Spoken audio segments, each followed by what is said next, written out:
झूमर भी मैं भूल गई जाने जा तेरे लिए। क्या बोल रही हो? अरे झुमका भी मैं भूल गई जाने जा तेरे लिए।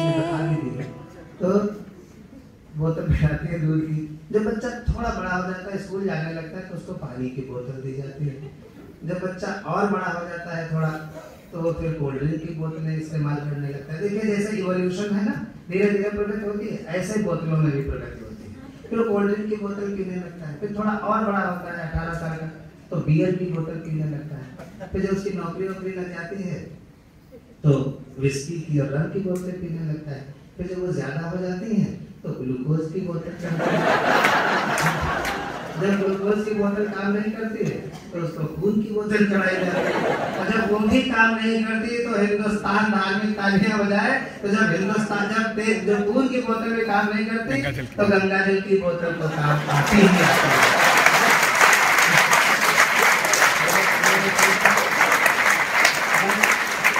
मैं पुल वाली कविता सुना रहा था। पुल वाली कविता, विभाग ने पुल पर इल्जाम लगाया। विभाग ने पुल पर इल्जाम लगाया कि सारा सीमेंट और लोहा इसी पुल ने खाया। देखिए मैं भारत के संदर्भ में जो भी हम लोग लिखते हैं, हम इंडियन कॉन्टेक्स्ट में लिखते हैं। हमें यहाँ का कुछ पता नहीं, खाली सड़कें दिखती, गाड़ियाँ दिखती, आदमी दिखते नहीं। आदमी देखने को तरह से आते हैं। जब आपको दिखता तो मन बहुत पसंद होता है, इसलिए लोग आपको बहुत ध्यान से देखते हैं।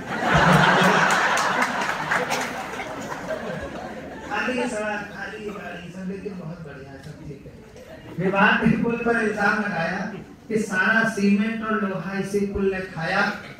पुल गिड़गिड़ाता रहा, अपने को बेगुनाह बताता रहा।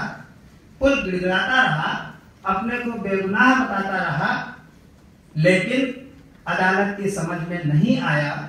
उसने पुल पर ही इल्जाम लगाया कि सारा सीमेंट और लोहा तुमने ही खाया। क्या बात है, क्या बात। अदालत ने, आपने बहुत पढ़े लिखे में बहुत अच्छा मैंने सुना, अदालत ने पुल पर इल्जाम लगाया कि सारा सीमेंट और लोहा तुमने ही खाया। फैसला उसके विरोध में ही आया। पुल अपने विरोध में आए हुए फैसले को सहन कर गया और फैसले के अगले दिन ही नदी में कूद कर मर गया।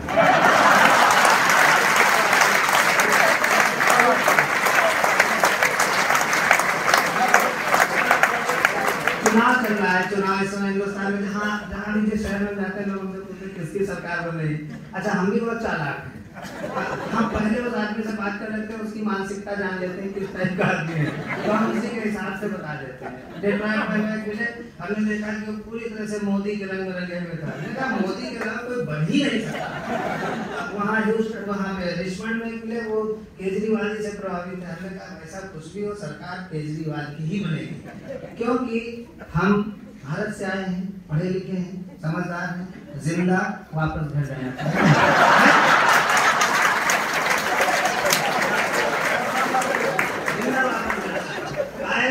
बिना मतलब आज से लड़ाई बोल रहे हैं, निकल जाएंगे जो जीतेगा हारेगा। अभी हम जब आ रहे थे तो प्रदीप जी ने कहा दिल्ली से फ्लाइट हम लोगों को पकड़नी थी। तो हम लोग एयरपोर्ट के बाहर खड़े थे और वहाँ पे क्या एयरपोर्ट हमारा बड़े सुरक्षित स्थान माने जाते हैं।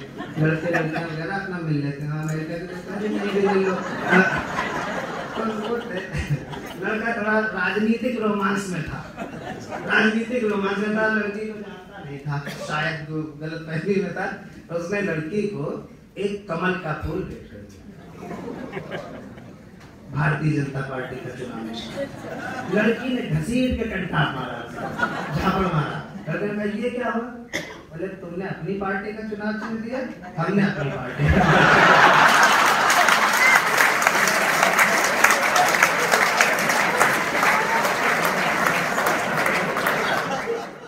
तुलनात्मक रूप से समझा सकते हैं। गिरगिट बोला, अस्थाना जी, किसी गिरगिट की नेता से तुलना करना महापाप है। मैं जब भी इस पंक्ति को सोचता हूँ मुझे वास्तव में बहुत अच्छा लगता है, बहुत हंसी आती है। किसी गिरगिट की नेता से तुलना करना महापाप है, क्योंकि रंग बदलने के मामले में नेता गिरगिट का बाप। कविता सुनाता हूँ मैं। ये कविता अलग हट करके है। इसका तेवर तो व्यंग्य है, जो इसमें असलियत है वो व्यंग्य है, लेकिन इसका जो स्थायी भाव है वो थोड़ा सा वीर रस सा लिए हुए। मैं वीर रस का कवि नहीं हूँ, क्योंकि मेरी आपसे हमने रावण को मारा, रावण के माध्यम से एक व्यंग्य करता हूँ। और ये नई कविता बिल्कुल शिकागो के हमारे प्रिय भाइयों ने कभी नहीं सुनी है, मैं पहली बार अमेरिका में इसे सुना रहा हूँ। एक बार थोड़ी सी ताली बजा दीजिए, बहुत अच्छी कविता मैं सुना। ये आप सर्वेश का एक अलग रूप, अलग ढंग, अलग तेवर आप देखेंगे। पत्रकार लोग बहुत बदनाम होते हैं, पत्रकारों को बहुत बदनाम किया जाता है, लेकिन पत्रकार बहुत अच्छा व्यक्ति होता है। वो असली खबर लिखता है लेकिन बदनाम हो जाता है। हमारे लखनऊ में एक खबर छपी, विदेशी महिला के साथ दुर्व्यवहार, नीचे लिखा था हमारे वरिष्ठ संवाददाता द्वारा।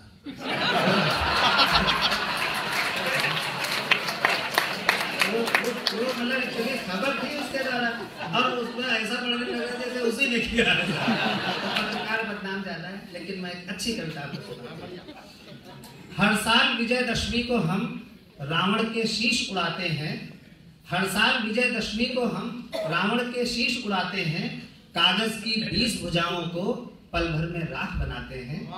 हर साल विजयदशमी को हम रावण के शीश उड़ाते हैं, कागज की 20 भुजाओं को पल भर में राख बनाते हैं।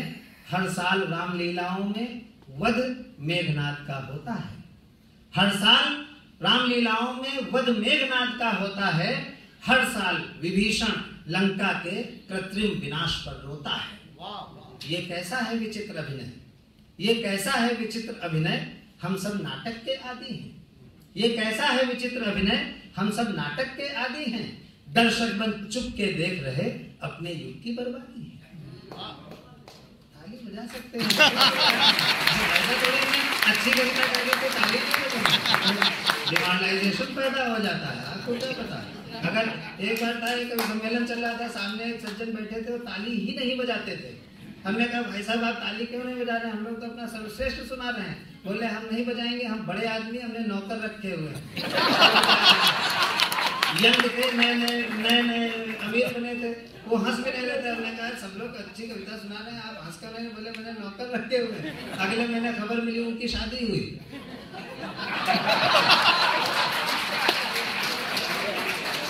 तो इतने अमीर मत बनिए कि कविता को निराश हो जाए। कविता को निराश मत कीजिए, जब अच्छी कविता है तो अच्छे बने, आप सब लोग पढ़े लिखे। हर साल विजयदशमी को हम रावण के शीश उड़ाते हैं, कागज की 20 भुजाओं को पल भर में राख बनाते हैं। हर साल रामलीलाओं में वध मेघनाद का होता है, हर साल विभीषण लंका के कृत्रिम विनाश पर रोता है। ये कैसा है विचित्र अभिनय, हम सब नाटक के आदी हैं। दर्शक बन चुप के देख रहे अपने युग की बर्बादी है। जो न्याय धर्म की बात कहे वो मान प्रतिष्ठा होता है, जो न्याय धर्म की बात कहे वो मान प्रतिष्ठा होता है। सत्ता का कुंभकर्ण अब भी गहरी निद्रा में सोता है, सत्ता का कुंभकर्ण अब भी गहरी निद्रा में सोता है। कागज के रावण मरते हैं, कागज के रावण मरते हैं, असली रावण तो जीता है। कागज के रावण मरते हैं, असली रावण तो जीता है। अब बनकर महंगाई का पिशाच जो रक्त हमारा पीता है, बनकर महंगाई का पिशाच जो रक्त हमारा पीता है। हिंसा का दानव फुलझड़ियों से न कभी मर सकता है। अमेरिका ने सिद्ध किया कि हिंसा का दानव बातचीत से नहीं मरेगा। उसने यहाँ से 16,000 किलोमीटर दूर जाकर सीने में घुस करके लादेन को निकाला और मार दिया। ये होना चाहिए। हिंसा का दानव अमेरिका से हमें सीखना चाहिए। हिंसा का दानव फुलझड़ियों से न कभी मर सकता है। काली का खप्पर दूध बताशों से न कभी भर सकता है। तुमने कागज पर राम राज्य के चित्र खींच दिखलाए हैं। हर नेता यही कहता है कि सब कुछ अच्छा होगा हमारे राज्य में, हम अच्छा करेंगे, अच्छा करेंगे। 67 साल हो गए, मैं भारत के संदर्भ में बात कर रहा हूँ। तुमने कागज पर राम राज्य के चित्र खींच दिखलाए हैं। सन 47 से कहते हो फिर राम अवध में आए। सन 47 से कहते हो तुम फिर राम अवध में आए हैं। तुम मना रहे हो विजय पर्व नकली। हम गणतंत्र दिवस, आजादी का दिवस मनाते हैं, कौन सी आजादी है? तुम मना रहे हो विजय पर्व, हो ढहा रहे नकली लंका। तुम मना रहे हो विजय पर्व, मेरे हिंदुस्तान के भाइयों अच्छा आशीर्वाद देना। तुम मना रहे हो विजय पर्व, हो ढहा रहे नकली लंका। बज रहा किंतु हर ओर सुनो उस असली रावण का डंका। बज रहा किंतु हर ओर सुनो उस असली रावण का डंका। और विशेष पंक्तियां अर्पित करता हूं आप लोगों को। बज रहा किंतु हर ओर सुनो, उस असली रावण का डंका, मारीच एक था। मारीच एक था किंतु आज घर घर माया मृग पलते हैं।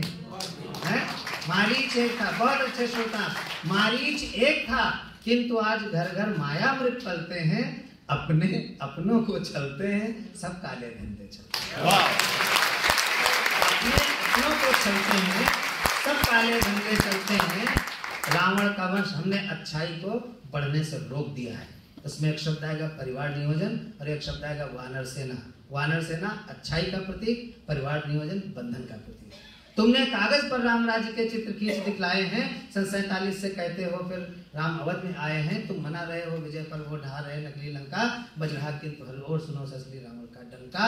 मारीच एक था किंतु आज घर घर माया मृग पलते हैं। अपने अपनों को चलते हैं, सब काले धंधे चलते हैं। रावण का वंश बढ़ रहा है, जप रहे विभीषण है माला।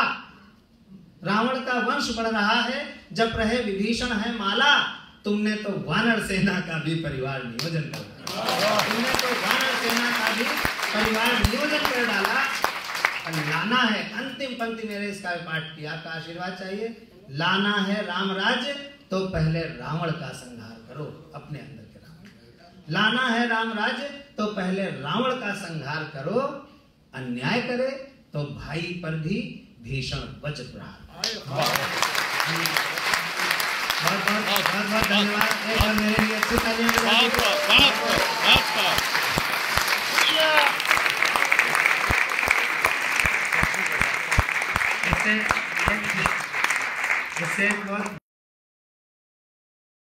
कि पति उनका ध्यान नहीं रखते।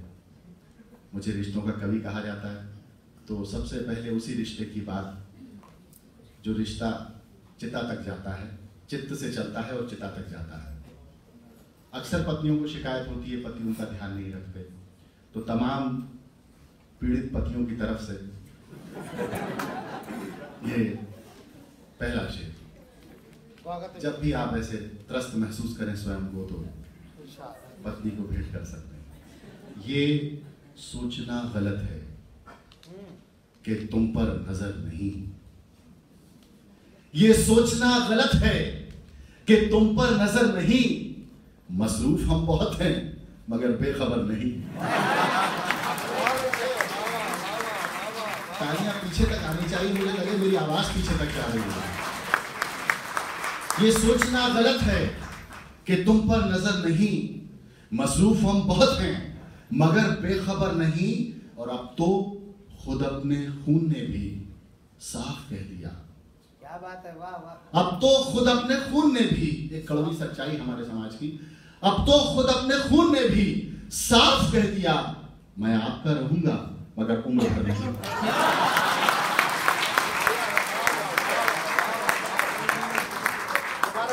ये सोचना गलत है कि तुम पर नजर नहीं। मसरूफ हम बहुत हैं मगर बेखबर नहीं। अब तो खुद अपने खून ने भी साफ कह दिया, मैं आपका रहूंगा मगर उम्र भर नहीं। अच्छा, पति का हर जगह शोषण होता है। हाँ, मैं आपका ब्रांड एम्बेसडर हूं। बहुत बढ़िया पंक्ति है। जरा पाने की चाहत में बहुत कुछ छूट जाता है। नदी का साथ देता हूं, समंदर उड़ जाता है। जरा पाने की चाहत में बहुत कुछ छूट जाता है। नदी का साथ देता हूं, समंदर उड़ जाता है। छोटे से शहरों से हम सब निकल कर इन महानगरों तक आए, अपने छोटे से शहर की छोटी सी सच्चाई। जरा पाने की चाहत में बहुत कुछ छूट जाता है। नदी का साथ देता हूं, समंदर उठ जाता है। गनीमत है नगर वालों, लुटेरों से लुटे हो तुम। गनीमत है नगर वालों, लुटेरों से लुटे हो तुम। हमें तो गांव में अक्सर दरोगा लूट जाता है।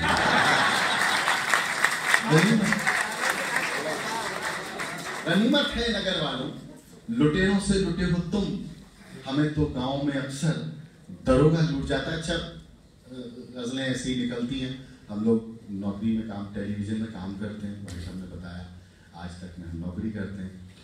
हमको ऐसे ही शेर मिल जाते हैं। एक दफ़ा हम गालिब की मज़ार पर एक डॉक्यूमेंट्री शूट कर रहे थे, तो देखिएगा वहाँ गालिब तब तो था, बहुत ज़्यादा इंक्रोचमेंट हो गया था, गालिब की मज़ार दिखती ही नहीं थी। हम लोगों ने स्टोरी करना शुरू किया आज तक की तरफ से, तो वहाँ जैसे ही कैमरे वैमरे पहुँचे तो उन लोगों को आ गए, वहाँ पर डर गए कि ये शॉर्ट्स जो हैं ये ऑन एयर हो जाएंगे, हमारी रोज़ी रोज़गार का जरिए चला जाएगा। तो मैंने उनसे पूछा, मैंने कहा ये गालिब की मज़ार पर जितना इंक्रोचमेंट है सब आपने कर रखा है? तो जो जवाब उन्होंने दिया बिल्कुल सच्चा जवाब था। उस जवाब पे आपकी पीछे तक तालियां चाहिए। बड़ी मासूमियत से वो बोले कि जी हाँ सब हम ही ने कर रखा है, गालिब तो कुछ करके कहेगी। तू अक्सर याद आता है, मेरे सीने की हिचकी भी मुझे खुलकर बताती है, तेरे अपनों को गाँवों में तू अक्सर याद आता है। और ये एक सच्चाई, जो अपने पास हो उसकी कोई कीमत नहीं होती। अच्छी बात है, वाह वाह वाह। जो अपने पास हो उसकी कोई कीमत नहीं होती, हमारे देश को ही लोग बिछड़कर याद आता है। जो अपने पास हो उसकी कोई कीमत नहीं होती, हमारे देश को ही लोग बिछड़कर याद आता है। और ये शेर सफलता के सफर में तो कहाँ फुर्सत को सोचें, सफलता के सफर में तो कहां फुर्सत की कुछ सोचें, मगर जब चोट लगती है मुकद्दर याद आता है। सफलता के सफर में तो कहां फुर्सत की कुछ सोचें, मगर जब चोट लगती है मुकद्दर याद आता है। और एक ये चुलबुला सा शेर इस एक संजीदा गजल में आपके दरबार में पेश कर। सफलता के सफर में तो कहां फुर्सत की कुछ सोचें, मगर जब चोट लगती है मुकद्दर याद आता है। शेर देखें, मई और जून की गर्मी बदन से जब टपकती है, मई और जून की गर्मी बदन से जब टपकती है, नवंबर याद आता है, दिसंबर याद आता है। मई और जून की गर्मी बदन से जब टपकती है, नवंबर याद आता है, दिसंबर याद आता है। वही आंगन, वही खिड़की, वही दर याद आता है। अकेला जब भी होता हूँ मुझे घर याद आता है। आइए इस यात्रा को मैं वहाँ तक ले चलता हूँ, जो यात्रा करते करते मेरी एक खास पहचान हिंदुस्तान की कविता में बनी। अपने रिश्तों के लिए, अपने बड़ों बुजुर्गों के लिए जो कविताएं मैंने कही, उनमें से कुछ 2-3 कविताएं आपको इस सत्र में मैं प्रस्तुत कर रहा हूँ। आपका आशीर्वाद चाहता हूँ। सारे बुजुर्ग बैठे हैं, उनको भेंट करता हूँ। असर बुजुर्गों की नेमतों का हमारे अंदर से झांकता है, पुरानी नदियों का मीठा पानी नए समंदर से झांकता है। क्या बात है, वाह वाह वाह। असर बुजुर्गों की नेमतों का हमारे अंदर से झांकता है, पुरानी नदियों का मीठा पानी नए समंदर से झांकता है। और अभावों के दिन माँ का मंगलसूत्र किस तरह का होता था वो देखें। असर बुजुर्गों की नेमतों का हमारे अंदर से झांकता है, पुरानी नदियों का मीठा पानी नए समंदर से झांकता है। गले में माँ ने पहन रखे हैं महीन धागे में चंद मोती। वाह। गले में माँ ने पहन रखे हैं महीन धागे में चंद मोती, हमारी किस्मत का हर सितारा उसे एक जेवर से झांकता है।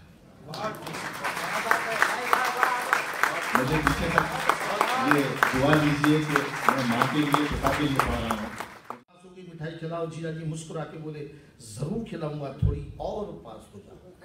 और एक इशारे वाली कविता, इसमें भी आपको मजा आएगा, थोड़ा ध्यान दीजिए। एक किताब में एक सुंदर औरत की तारीफ पढ़ रहा था। क्या सुंदरता थी, 10 मिनट तक मैं ही हंसता रहा। सुंदरता भी हंसा सकती है अगर वो हिंदुस्तान की हो।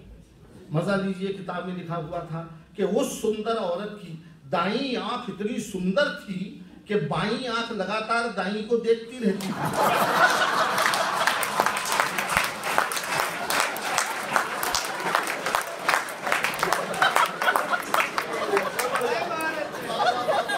आप मेरे साथ में नैरो गेज पर चलिए, मीटर गेज पर चलिए, ब्रॉड गेज वाले पे बैठे हो।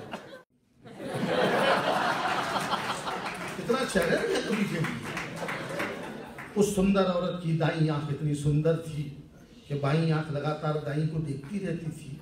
मैं सोचता हूँ अगर दूसरी वाली भी इतनी ही सुंदर होती और दोनों एक दूसरे को देख रही होती तो उस बेचारी को कौन देखता? कहीं कोरोना में भी हंसी छुट्टी होती है, मैं आपको तो नहीं ले जाता, हर एक का अपना अंदाज होता है, हर एक की छवि होती है, ढब होता है। मैं जरा दूसरे ट्रैक वाला हूँ। उस सुंदर औरत की दाई आंख इतनी सुंदर थी कि बाई आंख लगातार दाई को देखती रहती। एक और तीसरा इशारा लीजिए, किताब में पढ़ा कि अगर कोई पति अपनी पत्नी के लिए कार का दरवाजा खोल रहा हो, अगर कोई पति अपनी पत्नी के लिए कार का दरवाजा खोल रहा हो तो समझ जाइए कि या तो कार नहीं है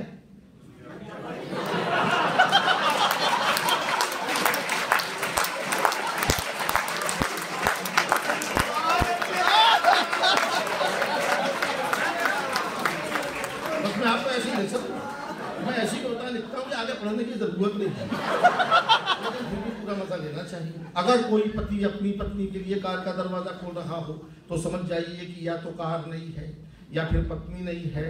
बात भी सही है, अपनी पत्नी के लिए कार का दरवाजा कौन खोलता है? और असली बात तो ये है कि अपनी पत्नी के साथ कार में जाता ही कौन है?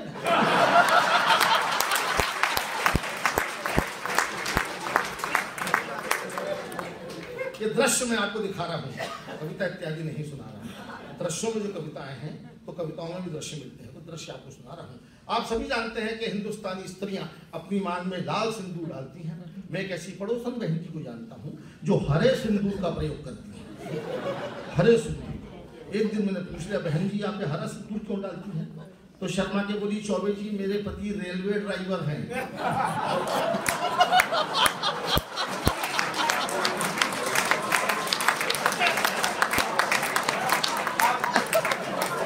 आधी बात को तो पता है, जितना सुंदर आधा चांद होता है उतना पूरा कभी नहीं।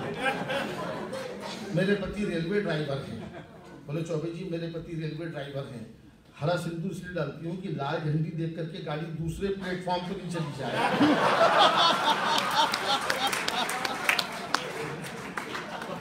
मैं आपको ऐसी सीन दिखाता हूँ, असंभव सीन।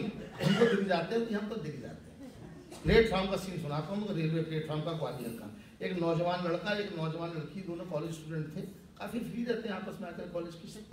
वो दोनों हंस के बाद बातें कर रहे थे, किलोल कर रहे थे, मजे कर रहे थे। तो 50 मीटर दूर खड़े दो अधेड़ों को देख करके कुंठित हो रहे थे। दो अधेड़ 50 मीटर, मैं उनके पास खड़ा था, बात सुनी मैंने। एक अधेड़ दूसरे अधेड़ से बोला, क्या वो लड़का उस लड़की का भाई है? मुझे चाहता था कि वो भाई ही निकले। क्या वो लड़का उस लड़की का भाई है? तो दूसरा बोला, नहीं, वो लड़की उस लड़के को भाई है।